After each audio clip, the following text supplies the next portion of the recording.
বীরেরা সেই দিন প্রাণ দিয়েছে এবং নতুন প্রজন্মের আমাদের মুসলিম জননেতা যিনি ইনসাফের বাংলাদেশ তৈরি করার জন্য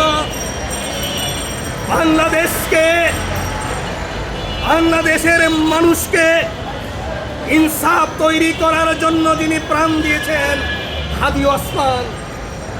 আমরা মুসলিম জননেতা মৌলানা ভাসানীকে দেখি নাই, আমাদের রাজনীতির বরপুত্র লাখো বছরের শ্রেষ্ঠ বাঙালি শেরে বাংলাকে ফজলুল হককে দেখি নাই, কিন্তু আমরা সেই দিন 24শে ঢাকার রাজপথে আমরা দেখেছি শেরে বাংলার উত্তরসূরি মুসলিম জননেতা মৌলানা ভাসানীর উত্তরসূরি, শহীদ প্রেসিডেন্ট মেজর জিয়া রহমানের উত্তরসূরি। তারা সেই স্বৈরাচারণী শেখ হাসিনাকে উৎখাত করে দিল্লিতে পাঠিয়ে দিয়ে বাংলাদেশকে গণতন্ত্রের জন্য উন্মুক্ত করেছিল। কিন্তু দুঃখের বিষয়, আমরা 12ই ফেব্রুয়ারির পরে আমরা কি দেখলাম? এদেশের মানুষ পূর্বের প্রেসিডিয়াম অবস্থায় ফিরে গেছে। এদেশের মানুষ ভোট দিয়েছে স্বতঃস্ফূর্তভাবে, কিন্তু ভোটের অধিকার প্রতিষ্ঠিত হয়নি।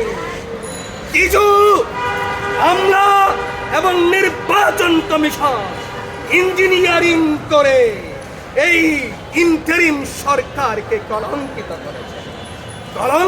করেছে আসিফ গঙেরা, কলঙ্কিত করেছে খলিলুর রহমানের গঙেরা, যারা নতুন সরকারের মন্ত্রিত্ব পদ পায়। আজকে এদেশের মানুষ কি চেয়েছিল? গণতন্ত্র চেয়েছিল। সবার ঊর্ধ্বে মানুষ একটি ভোটের অধিকার এস্টাবলিশ। এদেশের মানুষেরকে ধোঁকা দেওয়া হয়েছে, এদেশের মানুষের সাথে প্রতারণা করা হয়েছে। আমরা ভোট টিকে দিয়েছি, এদেশের মানুষের ভোটের অধিকার প্রতিষ্ঠিত করতে পারি নাই। আমরা প্রেসিডিয়াম অবস্থায় ফিরে যাব কেন?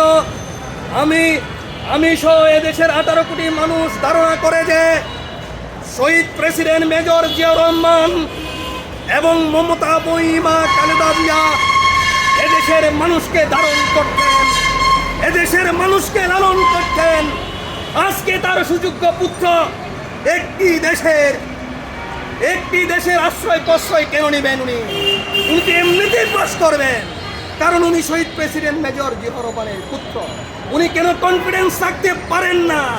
উনি কেন উনার দলের কিছু ভারতের দালালদের কথা শুনবেন?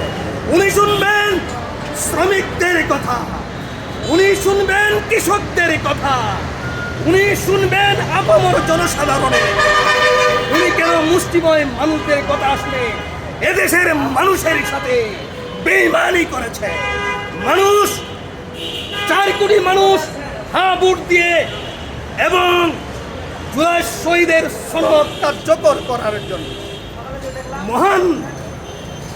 মহান সংসদে মাননীয় নতুন প্রধানমন্ত্রীকে পাঠিয়েছে, কিন্তু উনি সেই জুলাইয়ের সনদে তিনি শপথ করেন না। এটা উনি এদেশের মানুষের ভোট নিয়েছেন ঠিকই, কিন্তু এদেশের জনগণের দায়িত্ব নিতে উনি ব্যর্থ হয়েছে।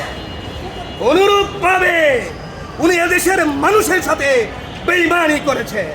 আমি মনে করি শহীদ প্রেসিডেন্ট মেজর জিয়া রহমান এদেশের মানুষকে ধারণ করবেন, এদেশের প্রত্যেকটি মানুষের কথা শুনবেন, জুলাই বিপ্লবকে ধারণা করবেন।